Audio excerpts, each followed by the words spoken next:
नमस्ते, good morning, welcome to my YouTube channel simple learning. तो आज हम लोग बात करने वाले हैं सेंस ऑर्गन के बारे में। सेंस ऑर्गन की सारी जानकारी मिलने वाली है आपको यहां इस चैनल पे, तो वीडियो के अंत तक बने रहे ताकि आपको सारी जानकारी मिल सके। तो चलिए शुरू करते हैं। Now let's get start. तो चलिए आज हम लोग पढ़ने वाले हैं सेंस ऑर्गन के बारे में। सेंस ऑर्गन हिंदी में जिसको ज्ञानेंद्रियां बोलते हैं।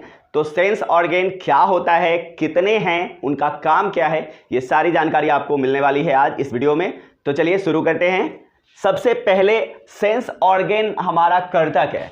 तो सेंस ऑर्गन जो है वो हमारी बाहरी वातावरण का ज्ञान देता है, हमें बाहर इन्वायरमेंट में क्या हो रहा है इसका सेंसेशन प्रोवाइड करता है हमको सेंस ऑर्गन। जैसे बाहर सर्दी है तो हमें पता चलता है कि सर्दी लग रही है, गर्मी है इसका एहसास होता है, कुछ सुनते हैं, कुछ स्मेल आता है, तो ये सारी जानकारी जो है वो सेंस ऑर्गन के द्वारा मिलती है। तो चलिए अब हम देखते हैं कि सेंस ऑर्गन कितने होते हैं। तो जनरली हमारे बॉडी में सेंस ऑर्गन 5 हैं।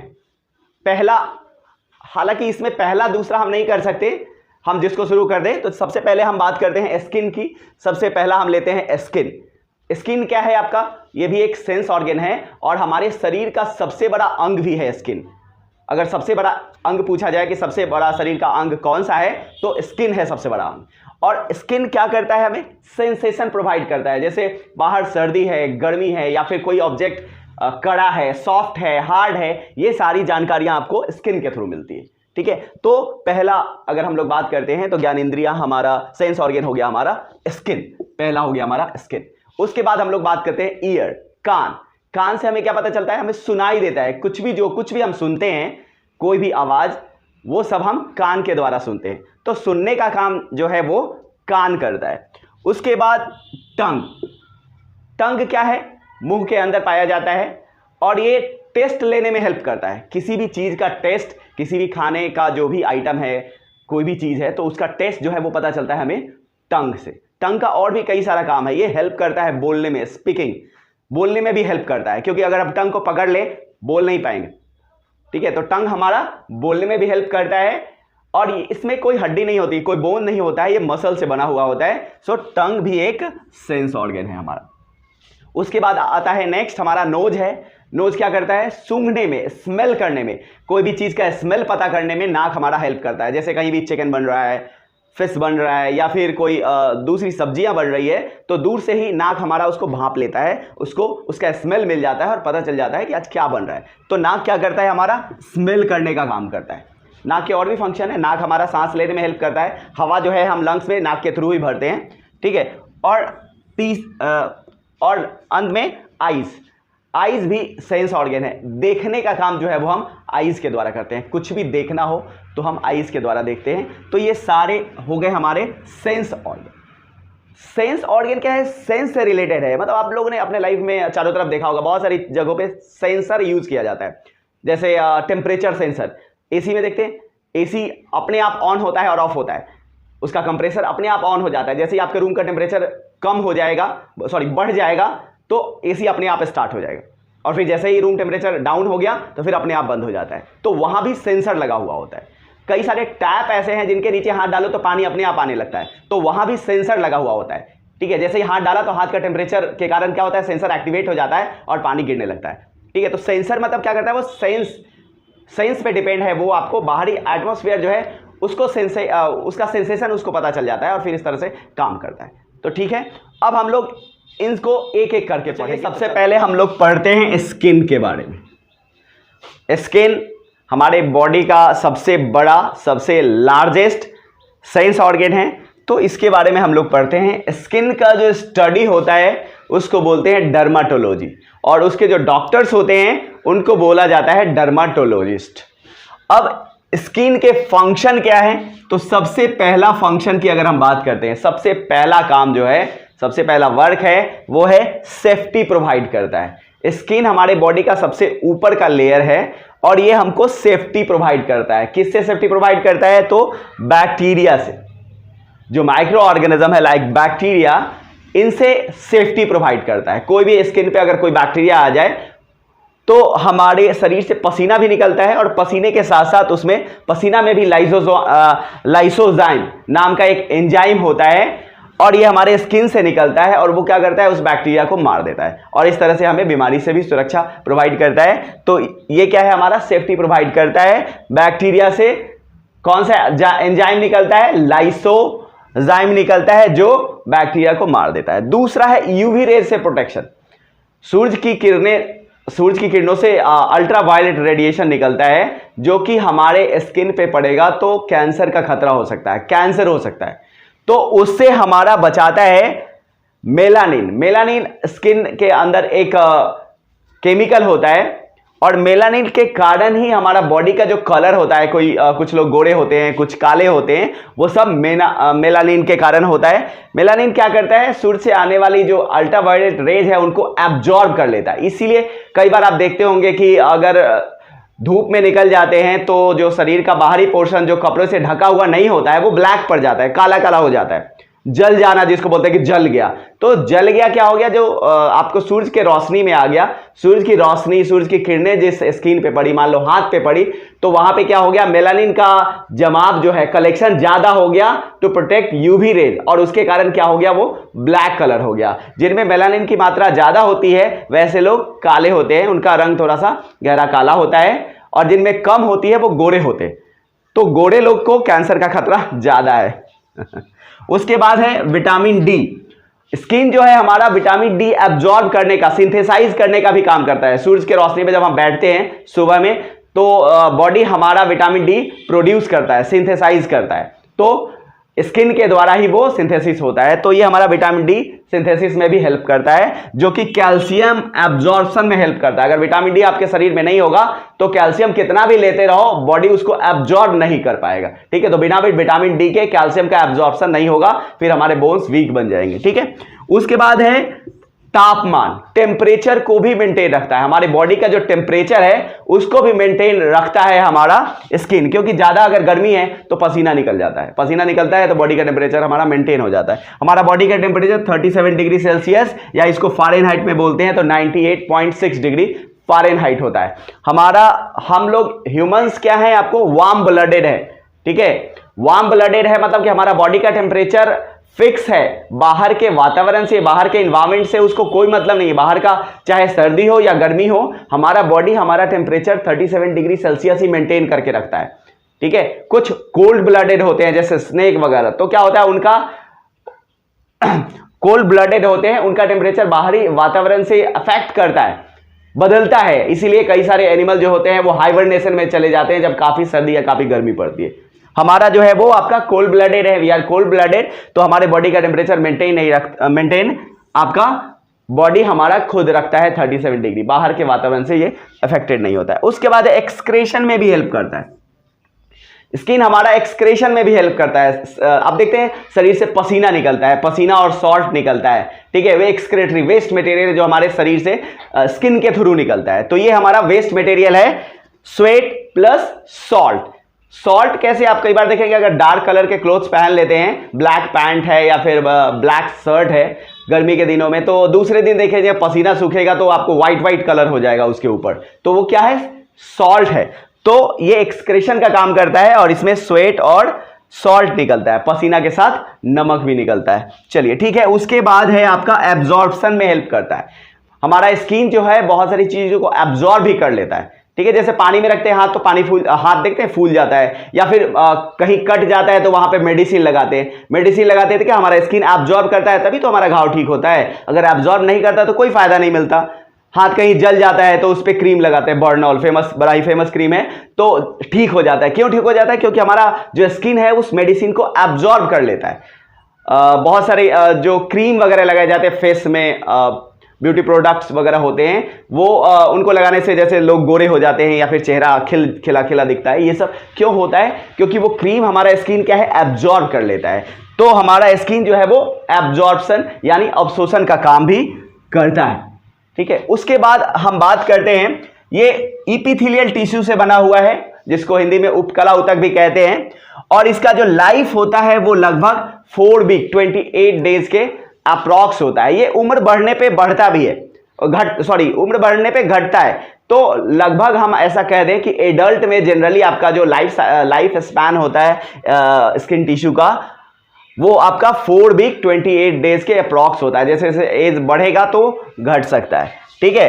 और ये पहले भी बता चुका हूं, स्किन जो है वो हमारा हमारे बॉडी का सबसे लार्जेस्ट ऑर्गन है। अगर हम कहेंगे कि हमारे बॉडी का सबसे लार्जेस्ट ऑर्गन तो स्किन है, लेकिन अगर बोला जाए कि हमारे बॉडी में सबसे बड़ा ऑर्गन कौन है तो लिखते हैं डिफरेंट लेयर ऑफ स्किन। त्वचा की परतें जो होती हैं वो कौन कौन सी है, तो जनरली अगर हम बात करें तो 3 लेयर होता है आपका। पहला है आपका एपिडर्मिस जिसको अधिचर्म भी कहते हैं, दूसरा है हमारा डर्मिस जिसको चर्म कहते हैं, और ये है तीसरा आपको हाइपोडर्मिस, फैटी लेयर है, वसा का लेयर होता है वहां पे।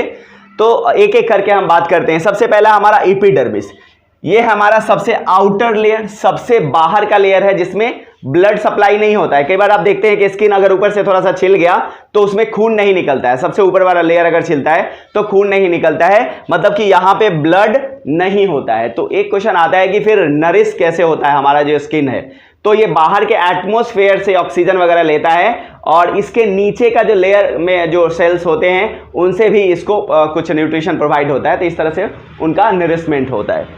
उसके बाद है मेलानिन। हमने बताया कि त्वचा के जो बाहरी लेयर है, ऊपरी लेयर है जिसको बोलते हैं एपिडर्मिस, इसके नीचे आपको मेलानिन पाया जाता है जो हमें सेफ्टी प्रोवाइड करता है हार्मफुल रेडिएशन से।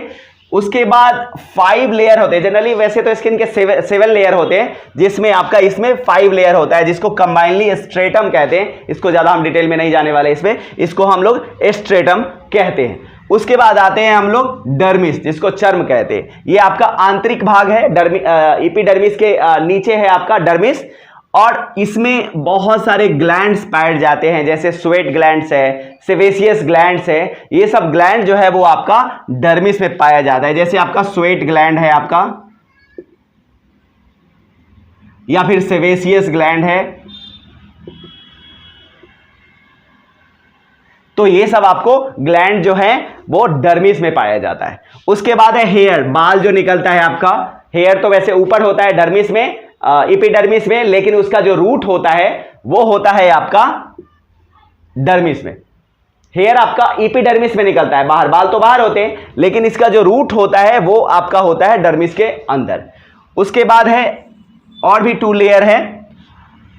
उसके बाद रोम भी कहते हैं कि छोटे छोटे बाल जो होते हैं जिनको हेयर फॉलिकल्स, उनको रोम कहते हैं। और ये क्या होता है, जब सर्दी ज़्यादा लगती है या फिर डर जाते हैं तो उस समय खड़े हो जाते हैं, ठीक है। उसके बाद है आपका 2 लेयर होता है, पैपिलरी और रेटिकुलर। ये भी आपका डर्मिस का 2 लेयर है। उसके बाद industrial application of dermis, dermis का ही इंडस्ट्रियल यूज होता है। जैसे वो चमड़े का जो बैग बनता है, बेल्ट बनता है, ये सब किसका बनता है तो आपका डर्मिस का ही बनता है, एपिडर्मिस का नहीं बनता है। यूज किया जाता है आपको डर्मिस को डिफरेंट मटेरियल को बनाने के लिए, जैसे बेल्ट है या फिर लेदर बेल्ट है, जैकेट है, शूज है, इन सब में इस्तेमाल किया जाता है आपको डर्मिस। उसके बाद तीसरा लेयर है जो हाइपोडर्मिस, या इसको फैटी लेयर भी बोलते हैं। इन दोनों लेयर के नीचे आपका फैट का एक लेयर होता है जिसको बोलते हैं हाइपोडर्मिस। अब ये क्या है, इन दोनों लेयर को टाइट करके ऊपर धक्का देके रखता है और स्किन जो हमारा टाइट रहता है, एकदम देखने में सुंदर लगता है, तो वो आपको फैट के कारण ही। अगर फैट नहीं होगा तो फिर झुर्रियां निकल आएगी। जैसे एज जब ज्यादा होता है, देखते हैं बूढ़े लोगों के स्किन झूलने लगते हैं, तो क्या होता है वहां से आपका ये जो हाइपोडर्मिस का लेयर है वो कम होने लगता है, फैट कम होने लगता है, तो झुर्रियां निकल जाती है। तो मेन आपका फंक्शन इसका क्या है, ये स्किन को ऊपर की तरफ टाइट करके रखता है, झुर्रियां नहीं निकलती है। और स्किन आपका जैसे देखते हैं गाल फूला फूला लगता है, कई लोगों के गाल फूले लगते हैं, तो वो क्या है, उसके अंदर आपका एपिडर्मिस और डर्मिस के नीचे जो तीसरा फैटी लेयर है उसके कारण होता है। अगर वो फैटी लेयर कम हो जाए तो गाल पिचक जाएगा, ऐसे झूल जाएंगे इसके स्किन, झुर्रियां आ जाएंगी, ठीक है। तो ये सारा आपको हाइपोडर्मिस फैटी लेयर के कारण होता है। उसके बाद अगर हम लोग थिकनेस की बात करते हैं तो स्किन का जो थिकनेस होता है 0.5 mm से लेके 2 mm तक होता है। ये अलग अलग जगह पे अलग अलग होता है। जैसे ये आंख की पलकें हैं हमारी, ये तो इसमें सबसे कम मोटाई होता है, सबसे कम थिकनेस होता है, ठीक है। और जैसे हाथ का हथेली है, पाम है या फिर तलवा है, ठीक है, तो इन सब के स्किन की मोटाई ज्यादा होती है। तो स्किन की मोटाई 0.5 mm से लेके 2 mm तक। तो चलिए अगला हम लोग पढ़ते हैं सेंस ऑर्गन ईयर, कान के बारे में। कान क्या करता है, सुनने में हेल्प करता है, आपको पता है। तो कान सुनने में हेल्प करता है और आप को पता होना चाहिए कि जो परसिस्टेंस ऑफ हियरिंग होता है, मतलब कि एक आवाज सुनते हैं और उसके बाद फिर दूसरी आवाज सुनते हैं, तो उसके बीच में जो गैप है वो लगभग 1/10 सेकेंड का होना चाहिए, नहीं तो पहला आवाज ही सुनाई देगा।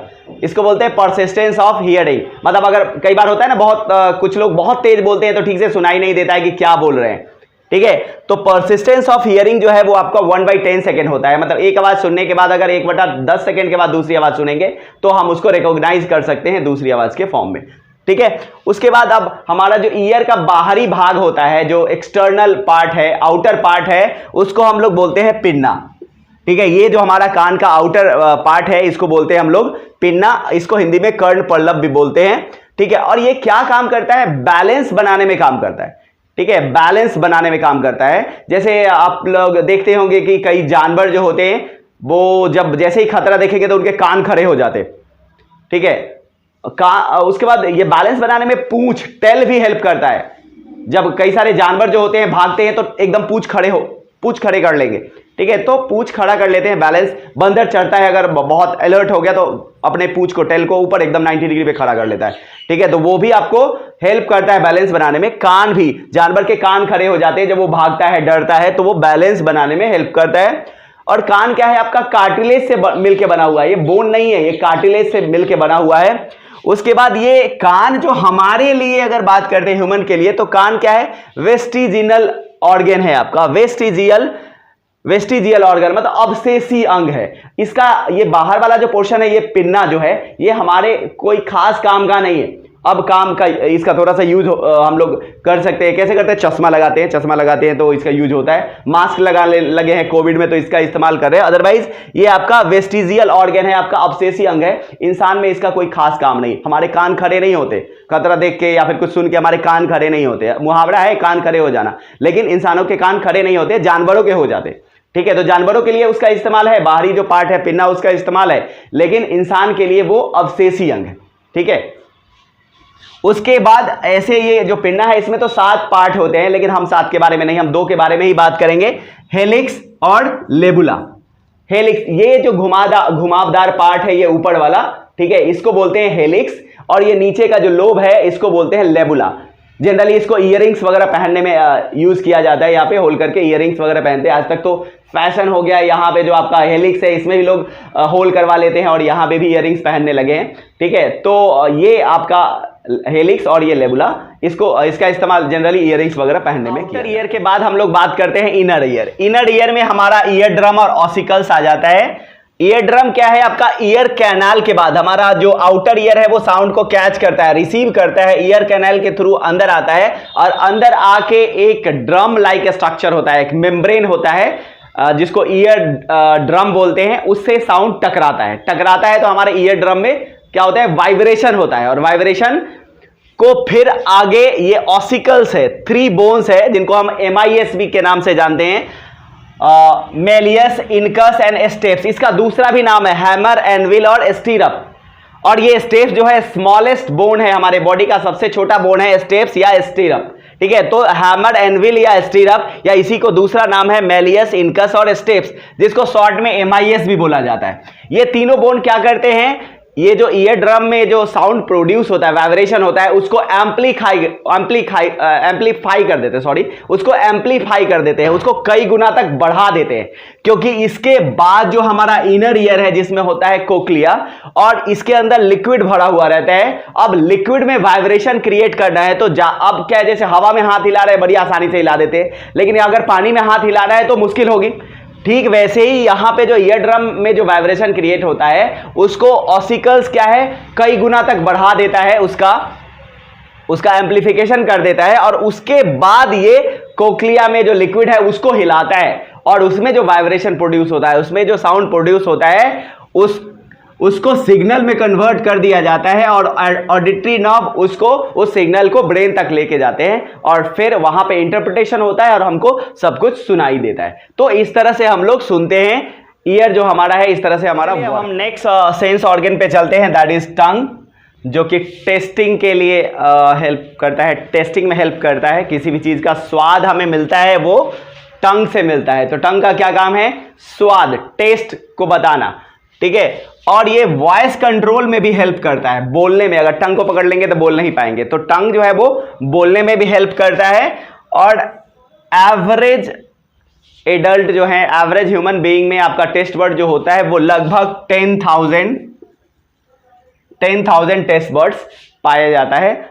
On average human being have approximate 10,000 taste buds. अब हम लोग इसका स्ट्रक्चर देख लेते हैं कि ये कहां पे किस तरह से टेस्ट हमें पता चलता है। तो ये सबसे पीछे वाला पोर्शन है गले के पास, ठीक है। यहां पे हमको जो टेस्ट बर्ड होता है वो बिटर के लिए होता है। तो यहां पे टेस्ट जो कैसा टेस्ट होगा हमारा, बिटर टेस्ट यहां पे पता चलेगा। ये टंग जो है, टंग का एकदम पीछे वाला जो पोर्शन है वहां पे हमें बिटर टेस्ट मिलेगा। और सबसे आगे वाला अग्रभाग जिसको बोलते हैं, सबसे आगे यहां पे हमको स्वीट टेस्ट पता चलेगा। टंग का सबसे आगे वाला पोर्शन है, वहां पे स्वीट टेस्ट बर्ड होते हैं। तो ये आपका स्वीट मीठा जो टेस्ट होगा वो हमारा अग्रभाग, अगला भाग जो होगा हमारा जीभ का सबसे आगे वाला भाग है, उससे हमें पता चलता है स्वीट टेस्ट। और सबसे पीछे वाला जो भाग है वहां पे हमें पता चलता है बिटर टेस्ट। उसके बाद हम दोनों तरफ आ जाते हैं, इस तरफ। अब ये दो पार्ट में, साइड में बटा हुआ है, ठीक है। ये साइड का पोर्शन है और साइड में भी क्या हो जाएगा, पिछला और अगला। तो ये पीछे वाला जो साइड है वहां पे कौन सा टेस्ट हमें पता चलता है, सार, खट्टा स्वाद जो होता है वो साइड का पीछे वाला जो पोर्शन है उसमें हमें खट्टा स्वाद पता चलता है। और साइड का जो आगे वाला पोर्शन है वहां से हमें सॉल्टी टेस्ट, नमकीन टेस्ट का पता चलता है। और इधर भी ठीक वैसा ही होता है, यहां पे सार, यहां पे आपका नमकीन। तो हो गया अगला भाग हमारा मीठा टेस्ट, स्वीट टेस्ट बताता है, जबकि पिछला भाग जो है वो बिटर, तीखा टेस्ट बताता है। अब साइड वाले में आते हैं, तो साइड का हमारा क्या है, साइड में आते हैं तो पिछला भाग जो होता है, पीछे का जो भाग है, पश्च भाग जिसको बोलते हैं, वो हमको खट्टा स्वाद बताता है। जो अग्रभाग, आगे वाला जो है आपका भाग, वो हमको सॉल्टी टेस्ट बताता है। तो इस तरह से हम टंग में पता कर सकते हैं कि कहां पे। और ये बीच में, बीच का जो पोर्शन है, यहां पे कोई टेस्ट बर्ड नहीं होता है, तो यहां पे टेस्ट नहीं पता चलता है, ठीक है। तो यहां पे कोई भी टेस्ट बर्ड नहीं होता। जो भी टेस्ट बर्ड होते हैं या तो अग्रभाग में होते हैं, सबसे आगे वाले में, सबसे पीछे वाले में, या फिर दोनों साइड। अब हम बात कर लेते हैं दूसरे sensory organ, that is nose के बारे में, नाक के बारे में। तो ये क्या करता है, नाक सांस लेने में जनरली यूज होता है। और जो भी स्मेल है वो हमें नाक से पता चलता है। नाक के अंदर क्या होता है, हेयर होता है, बाल होते हैं। और ये क्या करते हैं, जब हम सांस लेते हैं तो उस समय जो सस्पेंडेड पार्टिकल्स वगैरह होंगे उनको ये नाक क्या है, ब्लॉक कर देगा, अंदर नहीं जाने देगा। उसके बाद म्यूकस, उसके अंदर चिपचिपा सा पदार्थ नाकों के अंदर होता है। जब सर्दी होता है तो पता चलता है, ऐसे भी चिपचिपा सा पदार्थ होता है। तो ये म्यूकस होता है, जो डस्ट पार्टिकल्स वगैरह हमारे नाकों के अंदर जाएंगे तो उसको वो एब्जॉर्ब कर लेता है।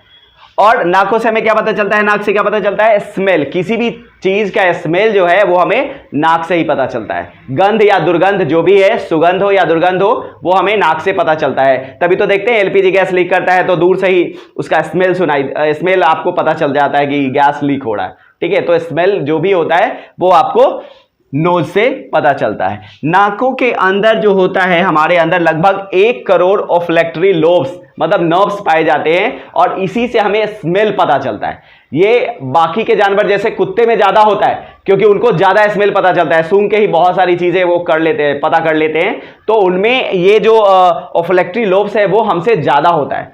सर्दी जब हो जाती है हमें, सर्दी के समय, तो क्या हो जाता है, म्यूकस इसके ऊपर पूरा म्यूकस कवर कर लेता है और इसके ऊपर। और फिर क्या होता है, जब सर्दी होती है तो हमें क्या होता है, स्मेल नहीं पता चलता है, पता ही नहीं चलता है। कोविड में भी ऐसा होता था कि कोरोना हो गया तो स्मेल गायब हो गया, ठीक है, टेस्ट और स्मेल गायब हो जाता था। तो जनरली जो जुकाम होता है, सर्दी होता है, तो उसमें भी ये जो ओफ्लेक्टरी लोब्स है, इनके ऊपर म्यूकस भर जाता है, कवर कर लेता है, और फिर हमें ठीक से टेस्ट पता नहीं चलता। तो अगर आपको वीडियो पसंद आया हो तो वीडियो को लाइक जरूर करें, अपने दोस्तों के बीच में शेयर करें, और अगर कोई प्रॉब्लम है तो कमेंट जरूर करें।